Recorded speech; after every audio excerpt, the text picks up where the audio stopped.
नमस्कार दोस्तों, जतन इन होम एकेडमी में आपका हार्दिक स्वागत है। आगामी राजस्थान पुलिस कांस्टेबल भर्ती परीक्षा में राजस्थान के भूगोल में से आज हम राजस्थान की जलवायु एवं राजस्थान की मिट्टियों पर विस्तृत चर्चा करेंगे। उक्त वीडियो के माध्यम से राजस्थान बोर्ड और एनसीईआरटी पुस्तकों की सहायता से राजस्थान की जलवायु और मिट्टियों के बारे में महत्वपूर्ण तथ्य सामग्री उपलब्ध कराने का प्रयास किया गया है। तो राजस्थान की जलवायु विषय में जो पहला बिंदु है, किसी क्षेत्र विशेष की अल्पकालीन वायुमंडलीय दशाओं को मौसम कहते हैं, दीर्घकालीन वायुमंडलीय दशाओं को जलवायु कहते हैं। अल्पकालीन अर्थात अल्प समय की वायुमंडलीय दशाओं को तो कहा जाता है मौसम, और दीर्घकालीन अर्थात लंबे समय की वायुमंडलीय दशाओं को जलवायु कहा जाता है। राजस्थान की जलवायु को प्रभावित करने वाला आधारभूत तत्व तापमान है। तापमान और वायुदाब में विपरीत संबंध होता है। कैसा संबंध होता है? विपरीत संबंध होता है, अर्थात जब तापमान उच्च होता है तो वायुदाब निम्न होता है, और जब तापमान निम्न होता है तो वायुदाब उच्च होता है। राजस्थान में ग्रीष्मकाल में अर्थात गर्मी के मौसम में सर्वाधिक धूल भरी आंधियाँ चलती है। यह आंधियाँ औसतन महीने में 27 दिन सर्वाधिक श्रीगंगानगर में और 18 दिन बीकानेर में चलती है। तो सर्वाधिक आंधियाँ कहाँ चलती हैं? श्रीगंगानगर जिले के अंदर। राजस्थान की अरावली पर्वतमाला ने राजस्थान को मुख्य रूप से दो भागों में विभक्त कर रखा है, एक तो पश्चिमी भाग और एक पूर्वी भाग।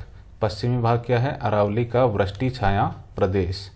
पश्चिमी भाग अरावली का वृष्टि छाया प्रदेश होने के कारण शुष्क जलवायु क्षेत्र के अंदर आता है, जबकि पूर्वी क्षेत्र में आर्द्र जलवायु पाई जाती है। पश्चिमी भाग में तो मिलती है शुष्क जलवायु और पूर्वी भाग में मिलती है आर्द्र जलवायु। अब है राजस्थान की जलवायु का कोपेन ने जो वर्गीकरण किया है उसके आधार पर वर्गीकरण। तो पहला है आर्द्र जलवायु क्षेत्र, जिसे कहते हैं AW। इसमें कौन कौन सा क्षेत्र आता है? बांसवाड़ा और डूंगरपुर का दक्षिणी भाग आता है, चित्तौड़गढ़ जिला आता है, प्रतापगढ़, झालावाड़, सिरोही जिला आता है। दूसरा जो कोपेन ने वर्गीकरण किया है शुष्क जलवायु क्षेत्र, जिसे कहते हैं BWHW। इसके अंतर्गत हनुमानगढ़, गंगानगर, पश्चिमी बीकानेर, उत्तरी पश्चिमी जोधपुर और जैसलमेर जिला सम्मिलित होता है। तीसरा वर्गीकरण है अर्ध शुष्क जलवायु क्षेत्र अर्थात BSHW। इसके अंदर जालोर, जोधपुर, नागौर, बाड़मेर, चूरू, सीकर और झुंझुनू जिला सम्मिलित है। चौथा और अंतिम जो वर्गीकरण है कोपेन का, उसके अंदर आता है उप आर्द्र जलवायु क्षेत्र अर्थात CWG। इसके अंतर्गत अरावली के दक्षिण व पूर्व में स्थित समस्त क्षेत्र सम्मिलित किया जाता है। राजस्थान में लौटते हुए मानसून को क्या कहा जाता है? मानसून का प्रत्यावर्तन काल भी कहा जाता है। इसका समय कब होता है? अक्टूबर से लेकर के दिसंबर के बीच का समय मानसून का प्रत्यावर्तन काल कहा जाता है। थॉर्नवेट जलवायु वर्गीकरण के अनुसार राजस्थान का अधिकांश भाग DAW जलवायु प्रदेश में पाया जाता है, अर्थात थॉर्नवेट के अनुसार राजस्थान का अधिकांश भाग कौन से जलवायु क्षेत्र में है? DAW जलवायु क्षेत्र के अंदर। इसमें शामिल होने वाले जिले कौन कौन से हैं? चित्तौड़गढ़, सिरोही, जालोर, पाली, अजमेर, बूंदी, सवाई माधोपुर, टोंक, भीलवाड़ा, जयपुर, दौसा, अलवर, भरतपुर, झुंझुनू और सीकर, अर्थात एक बड़ा क्षेत्र राजस्थान का DAW जलवायु क्षेत्र के अंतर्गत आता है। किसके अनुसार? थॉर्नवेट के अनुसार। राजस्थान के कोटा, बारां और झालावाड़ जिलों में वर्षा के दिनों की संख्या अधिकतम पाई जाती है, अर्थात अधिकतम दिनों तक वर्षा कौन से जिलों में होती है? तो इसका आंसर है कोटा, बारां और झालावाड़ जिलों में वर्षा अधिकतम दिनों तक होती है। राजस्थान में न्यूनतम दैनिक तापांतर जुलाई एवं अगस्त के महीनों में पाया जाता है। तापांतर अर्थात ताप में अंतर। तो न्यूनतम जो दैनिक तापांतर होता है राजस्थान में वो जुलाई और अगस्त के महीनों में पाया जाता है। राजस्थान में अरावली और पश्चिमी शुष्क पेटी के बीच में स्टेपी जलवायु पाई जाती है। जलवायु की दृष्टि से राजस्थान के अधिकांश भाग कौन से कटिबंध में है? उपोष्ण कटिबंध में स्थित है। राजस्थान में 50 सेंटीमीटर समवर्षा रेखा इस प्रदेश को दो स्पष्ट जलवायु क्षेत्रों में बांट देती है। 50 सेंटीमीटर वर्षा रेखा कहाँ है? अरावली पर्वतमाला पे, जो इसे पश्चिमी और पूर्वी दो भागों में बांट देती है। अर्थात पश्चिमी भाग में जो वर्षा होती है वो 50 सेंटीमीटर तक होती है और पूर्वी भाग में 50 से ज़्यादा सेंटीमीटर तक वर्षा होती है। राजस्थान के झालावाड़ जिले में सर्वाधिक औसत वर्षा रिकॉर्ड की जाती है। अर्थात सर्वाधिक औसत वर्षा कौन से ज़िले में होती है? तो इसका उत्तर होगा झालावाड़ जिले के अंदर। राजस्थान में सर्वाधिक वर्षा कौन से मानसून से होती है? दक्षिणी पश्चिमी मानसून के कारण होती है। दक्षिणी पश्चिमी मानसून की उत्पत्ति कहाँ होती है? हिंद महासागर के अंदर होती है और ये दो शाखाओं कौन कौन सी? बंगाल की खाड़ी और अरब सागर की शाखा, इन दोनों शाखाओं के रूप में राजस्थान में प्रवेश करता है। राजस्थान के जैसलमेर जिले में सबसे अधिक दैनिक तापांतर पाया जाता है। साथ ही जैसलमेर जिले में वाष्पीकरण की वार्षिक दर भी सर्वाधिक है। दैनिक तापांतर सबसे ज़्यादा कौन से जिले में पाया जाता है? जैसलमेर जिले के अंदर। वाष्पीकरण की वार्षिक दर किस जिले की सर्वाधिक है? तो इसका उत्तर भी है जैसलमेर जिले की वाष्पीकरण की वार्षिक दर सर्वाधिक है। अरावली पर्वतमाला का दक्षिण पश्चिम से उत्तर पूर्व की ओर स्थित होना ही राजस्थान में बार बार सूखा और अकाल पड़ने का मुख्य कारण है। क्यों? क्योंकि जो दक्षिण पश्चिमी मानसून होता है, चूँकि अरावली पर्वतमाला उसके समानांतर है, इसलिए न्यूनतम वर्षा करते हुए आगे निकल जाता है। अरावली पर्वतमाला मानसूनी पवनों की दिशा के क्या है? समानांतर है। इसी कारण मानसूनी पवनें बिना वर्षा किए सीधी निकल जाती है। राजस्थान में उत्तर पश्चिम से दक्षिण पूर्व की तरफ वर्षा की मात्रा में वृद्धि होती जाती है। राजस्थान में वार्षिक वर्षा की प्रतिशत मात्रा में सर्वाधिक उतार चढ़ाव वाला जिला जैसलमेर है, जहां पर वर्षा का वार्षिक औसत न्यूनतम 1 दिवस है।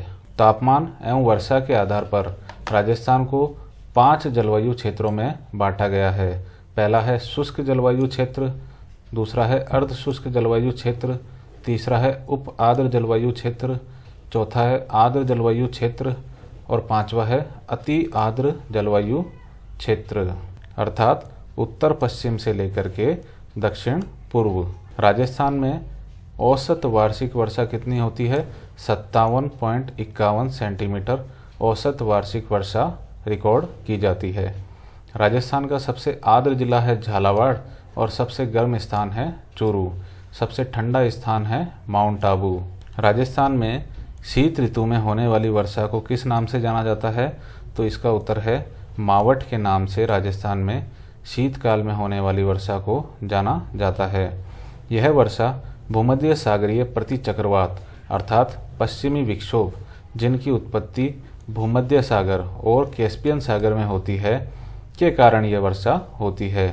और यह वर्षा किसके लिए लाभदायक होती है? गेहूं की फसल के लिए यह वर्षा विशेष रूप से लाभदायक होती है। राजस्थान में सबसे अधिक गर्मी कौन से महीने में पड़ती है? तो इसका आंसर है जून के महीने में राजस्थान में सबसे अधिक गर्मी पड़ती है। राजस्थान में 21 जून को बांसवाड़ा जिले में सूर्य की किरणें सीधी पड़ती है। क्यों? क्योंकि बांसवाड़ा जो जिला है वो कर्क रेखा पर स्थित है और 21 जून को कर्क रेखा पर सूर्य की किरणें सीधी पड़ती है। इसी कारण से बांसवाड़ा जिले पर भी 21 जून को सूर्य की किरणें सीधी पड़ती है। कर्क रेखा राजस्थान के बांसवाड़ा जिले के मध्य कुशलगढ़ से होकर के गुजरती है एवं कर्क रेखा की सर्वाधिक लंबाई भी कौन से जिले में है? बांसवाड़ा जिले में है। क्वेश्चन आ सकता है कि कर्क रेखा की सर्वाधिक लंबाई कौन से जिले में है? तो आंसर होगा बांसवाड़ा जिले में। राजस्थान में गर्मी के समय में संवहनिक धाराओं की उत्पत्ति होने के कारण वायु भंवर उत्पन्न होते हैं। कौन से समय में? गर्मी के समय में, जिन्हें स्थानीय भाषा में क्या कहते हैं? भभूल्या कहते हैं। राजस्थान की जलवायु कैसी है? शुष्क से उप आर्द्र मानसूनी जलवायु राजस्थान की जलवायु है। राजस्थान में अधिकांश वर्षा किन किन महीनों के बीच में होती है? तो इसका उत्तर होगा जून से सितंबर के बीच में राजस्थान में अधिकांश वर्षा रिकॉर्ड की जाती है। राजस्थान में न्यूनतम वर्षा वाले जिले कौन कौन से हैं? तो इसका आंसर है जैसलमेर, बाड़मेर और गंगानगर जिलों में वर्षा न्यूनतम होती है, जहां पर वार्षिक वर्षा का औसत कितना रहता है? 10 से 25 सेंटीमीटर वार्षिक औसत वर्षा रिकॉर्ड की जाती है। राजस्थान में सर्वाधिक शुष्क स्थान कौन सा है? फलौदी जोधपुर है एवं सर्वाधिक शुष्क जिला जैसलमेर है। अगर शुष्क स्थान पूछा जाए तो उत्तर होगा फलौदी जोधपुर, और सर्वाधिक शुष्क जिला पूछा जाए तो आंसर होगा जैसलमेर जिला सर्वाधिक शुष्क जिला है।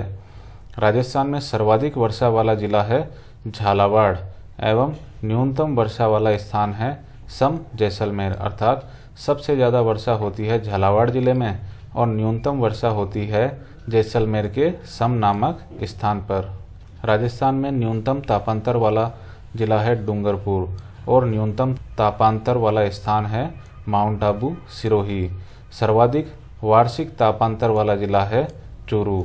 राजस्थान में सर्वाधिक आर्द्रता वाला जिला है झालावाड़ एवं सर्वाधिक आर्द्रता वाला स्थान है माउंट आबू सिरोही। स्थान अगर पूछा जाए तो क्या आंसर आएगा? माउंट आबू सिरोही। और सर्वाधिक आर्द्रता वाला जिला पूछा जाए तो उत्तर होगा झालावाड़ जिला सर्वाधिक आर्द्रता वाला जिला है। राजस्थान में 21 जून को सबसे छोटा दिन होता है और 22 दिसंबर को सबसे बड़ा दिन होता है, और यही हमारे देश में भी होता है। देश में भी 21 जून को सबसे छोटा दिन होता है और 22 दिसंबर को सबसे बड़ा दिन होता है। राजस्थान में औसत वार्षिक तापमान कितना रहता है? 38 डिग्री सेल्सियस रहता है। राजस्थान में 90% वर्षा कौन कौन से महीनों के दौरान होती है? जुलाई से सितंबर माह के दौरान होती है। भारतीय मौसम विभाग की वेधशाला राजस्थान के जयपुर जिले में स्थित है। क्वेश्चन आ सकता है कि भारतीय मौसम विभाग की वेधशाला कहाँ है? तो इसका उत्तर होगा राजस्थान के जयपुर जिले में। अब हम देखते हैं राजस्थान की मिट्टियाँ। भूपृष्ठ पर स्थित असंगठित पदार्थों की ऊपरी परत जो कि मूल शैलों और वनस्पति के योग से बनती है वो मृदा कहलाती है। राजस्थान के पूर्वी भाग में जलोढ़ मृदा पाई जाती है। जलोढ़ मृदा अर्थात जो जल के साथ बहकर आई होती है, जो नदियों द्वारा जमा की गई मिट्टी है। यह मिट्टी उत्पादकता की दृष्टि से सर्वोत्तम मानी जाती है। क्यों? क्योंकि यह नवीन मिट्टी होती है, अर्थात पानी के साथ यह लगातार सतत रूप से बहते हुए नवीन मिट्टी का जमाव होता रहता है। तो राजस्थान के पूर्वी भाग में कौन सी मिट्टी पाई जाती है? जलोढ़ मिट्टी पाई जाती है। क्यों? क्योंकि राजस्थान के पूर्वी भाग में नदियाँ भी ज़्यादा है। राजस्थान के सवाई माधोपुर एवं भीलवाड़ा जिले के पश्चिमी भाग में और अजमेर और सिरोही के अंदर किस प्रकार की मिट्टी मिलती है? लाल और पीली मिट्टी पाई जाती है। इस मिट्टी में लोहांश की प्रमुखता होती है और किस चीज़ की कमी होती है? कार्बोनेट की इस मिट्टी में कमी होती है। राजस्थान के उदयपुर जिले के मध्य और दक्षिणी भागों में और डूंगरपुर जिले में किस प्रकार की मिट्टी मिलती है? लाल लोमी मिट्टी पाई जाती है। क्वेश्चन आ सकता है कि राजस्थान के किस क्षेत्र में लाल लोमी मिट्टी पाई जाती है? तो इसका उत्तर होगा राजस्थान के उदयपुर जिले के मध्य और दक्षिणी भागों में और डूंगरपुर जिले में। राजस्थान के भीलवाड़ा, उदयपुर के पूर्वी भाग, चित्तौड़गढ़, डूंगरपुर और बांसवाड़ा जिलों के अंदर लाल और काली मिट्टी पाई जाती है। यह मिट्टी मक्का और कपास की फसल के लिए भी उपयुक्त होती है। अर्थात कौन सी मिट्टी ऐसी है जो कपास और मक्का की फसल के लिए उपयुक्त है? तो इसका आंसर होगा लाल और काली मिट्टी जो है वो मक्का और कपास की फसल के लिए उपयुक्त है। राजस्थान के हाड़ौती के पठार पर किस प्रकार की मिट्टी पाई जाती है? तो मध्यम काली मिट्टी राजस्थान के हाड़ौती के पठार पर पाई जाती है। हाड़ौती के पठार की मिट्टी कौन सी फसलों के लिए उपयुक्त है? तो इसका आंसर है कपास, मूंगफली और दालों के लिए यह मिट्टी विशेष रूप से उपयुक्त होती है। पश्चिमी राजस्थान के मरुस्थलीय प्रदेश में किस प्रकार की मिट्टी मिलती है? तो रेतीली मिट्टी पश्चिमी राजस्थान में पाई जाती है और इस मिट्टी में फास्फेट की मात्रा पर्याप्त होती है। राजस्थान में लावा निर्मित काली मिट्टी किस जगह पाई जाती है? तो दक्षिणी पूर्वी भाग के अंदर राजस्थान में लावा निर्मित मिट्टी पाई जाती है। अब दक्षिणी पूर्वी भाग में कौन से जिले? कोटा, बूंदी और झालावाड़ जिलों के अंदर लावा निर्मित काली मिट्टी पाई जाती है। राजस्थान में कपास और मक्का की फसल मिश्रित लाल और काली मिट्टी के अंदर उगाई जाती है। राजस्थान के बीकानेर और श्री गंगानगर जिले में किस प्रकार की मिट्टी मिलती है? तो भूरी दोमट मिट्टी राजस्थान के बीकानेर और श्री गंगानगर जिलों में पाई जाती है। पश्चिमी राजस्थान में किस प्रकार की मिट्टी की अधिकता है? तो पश्चिमी राजस्थान में रेतीली मिट्टी की अधिकता है। अरावली पर्वतमाला के दोनों तरफ के भागों पर भूरी मिट्टी पाई जाती है। मृदा के अंदर लवणीयता की समस्या के समाधान हेतु रॉक फास्फेट का उपयोग किया जाता है और क्षारीयता की समस्या के समाधान हेतु जिप्सम का उपयोग किया जाता है। राजस्थान के सर्वाधिक क्षेत्र में किस प्रकार की मिट्टी पाई जाती है? तो इसका आंसर है एरिडोसोल्स और एंटीसोल्स मिट्टी राजस्थान में सर्वाधिक क्षेत्र में पाई जाती है। और ये कहाँ पाई जाती है? राजस्थान के शुष्क और अर्ध शुष्क जलवायु क्षेत्र में एरिडोसोल्स और एंटीसोल्स प्रकार की मिट्टी पाई जाती है। कौन सा ऐसा जिला है जिसमें बेकार भूमि का क्षेत्रफल सबसे ज़्यादा है? तो इसका आंसर है जैसलमेर जिला, अर्थात जैसलमेर जिले में बेकार भूमि का क्षेत्रफल सर्वाधिक है। जल में सोडियम क्लोराइड की अधिकता से मिट्टी क्या हो जाती है? क्षारीय हो जाती है। हाड़ौती के पठार पर वर्टिसोल्स प्रकार की मिट्टी पाई जाती है। क्वेश्चन ऐसे भी आता है कि राजस्थान में वर्टिसोल्स मिट्टी कहाँ पाई जाती है? तो आंसर होगा हाड़ौती के पठार पर। सिरोजम मिट्टी को धूसर मरुस्थलीय मिट्टी भी कहते हैं। यह मिट्टी राजस्थान के नागौर, पाली, अजमेर और जयपुर जिलों में विशेष रूप से पाई जाती है। ऊसर भूमि किसे कहते हैं? तो खारी और लवणीय भूमि को ऊसर भूमि भी कहते हैं। थार के मरुस्थल में ग्रेनाइट एवं बलुआ पत्थर की चट्टानों से किस मिट्टी का निर्माण हुआ है? तो बलुई मिट्टी का निर्माण हुआ है। कहाँ से हुआ है? ग्रेनाइट और बलुआ पत्थर की चट्टानों के टूटने से। राजस्थान के पाली, नागौर और अजमेर जिलों में धूसर भूरी अथवा जलोढ़ मिट्टी पाई जाती है। राजस्थान के आर्द्र एवं अति आर्द्र जलवायु क्षेत्र में वर्टिसोल्स प्रकार की मिट्टी पाई जाती है, अर्थात दक्षिणी पूर्वी पठारी जो क्षेत्र है जहाँ पर वर्षा भी ज़्यादा होती है उस क्षेत्र में वर्टिसोल्स प्रकार की मिट्टी पाई जाती है। पर्वतीय मृदा को और किस नाम से जानते हैं? तो पर्वतीय मृदा को लिथोसोल्स भी कहा जाता है। सर्वाधिक क्षेत्र में मृदा अपरदन किस जगह होता है? तो सर्वाधिक क्षेत्र में मृदा अपरदन राजस्थान में हाड़ौती के पठार में होता है। राजस्थान में अवनालिका अपरदन सबसे ज़्यादा प्रभावित जिला कौन सा है? तो राजस्थान में अवनालिका अपरदन की समस्या मुख्य रूप से कौन से जिले की है? कोटा जिले की है। किस नदी से होता है? चंबल नदी से होता है। जल में सोडियम क्लोराइड की अधिकता से मिट्टी क्या हो जाती है? क्षारीय हो जाती है। मृदा अपरदन की समस्या को कृषि का क्षय रोग भी कहते हैं। क्वेश्चन आ सकता है कि कृषि का क्षय रोग किसे कहा जाता है? तो आंसर होगा मृदा अपरदन की समस्या को कृषि का क्षय रोग भी कहा जाता है। लीली, सीरमा, सूखली एवं राकड़ क्या है? तो इसका आंसर है मेवाड़ क्षेत्र में पाई जाने वाली मिट्टियों के प्रकार है। कौन कौन से? लीली, सीरमा, सूखली एवं राकड़। राजस्थान में कपास एवं मक्का की फसल सामान्यतः किस प्रकार की मिट्टी पर उगाई जाती है? तो मिश्रित लाल और काली मिट्टी में कपास और मक्का की फसल उगाई जाती है। राजस्थान में अवनालिका अपरदन किन किन जिलों में होता है? तो राजस्थान के धौलपुर, करौली, सवाई माधोपुर और कोटा जिले किस नदी के कारण? चंबल नदी के प्रवाह के कारण अवनालिका अपरदन से सबसे ज़्यादा ग्रसित है। अवनालिका अपरदन से ग्रसित क्षेत्रों को क्या कहा जाता है? राजस्थान में बीहड़ भी कहा जाता है। अब बांगर और खादर के बारे में समझते हैं कि जिस स्थान पर बाढ़ का पानी नहीं पहुंचता, अर्थात वहाँ की मिट्टी क्या होती है? पुरानी होती है। क्यों? क्योंकि बाढ़ का पानी नहीं पहुंचता तो नवीन मिट्टी का जमाव नहीं हो सकता, तो उस क्षेत्र को तो कहते हैं बांगर। और जिस स्थान पर नदियों के द्वारा प्रतिवर्ष नवीन मिट्टी जमा कर दी जाती है, अर्थात वहाँ पर नदियों का पानी या बाढ़ का पानी पहुँच जाता है, तो उस क्षेत्र को कहते हैं खादर। राजस्थान में लवणीय मिट्टी को और किन किन नाम से जानते हैं? तो राजस्थान में लवणीय मिट्टी को रेह भी कहा जाता है, कल्लर भी कहा जाता है और ऊसर मृदा भी कहा जाता है। जिस मिट्टी का पीएच मान 7 से कम होता है वह मिट्टी कौन सी होती है? अम्लीय मिट्टी होती है। 8 से ऊपर पीएच मान वाली मृदा कौन सी मृदा कहलाती है? क्षारीय मृदा कहलाती है। धन्यवाद मित्रों, जैसा कि आपको पता है कि बूंद बूंद से ही घड़ा भरता है, उसी प्रकार से हमारे द्वारा राजस्थान पुलिस कांस्टेबल भर्ती परीक्षा हेतु राजस्थान बोर्ड और एनसीईआरटी की किताबों से महत्वपूर्ण परीक्षोपयोगी तथ्यों का संकलन किया गया है, जिसमें से आगामी कांस्टेबल भर्ती परीक्षा में 100% प्रश्न आएंगे। इसलिए आपको इस वीडियो को बार बार देख करके इन तथ्यों को रटना है, ताकि जब प्रश्न आपके सामने आए तो आप 4 ऑप्शन में से कौन सा सही है ये सोचने की बजाय जो उत्तर आपके मन में है उसे उन 4 ऑप्शंस के अंदर ढूंढें। मित्रों, अगर आपको हमारा ये प्रयास अच्छा लगा तो इस वीडियो को लाइक कीजिए, चैनल को सब्सक्राइब कीजिए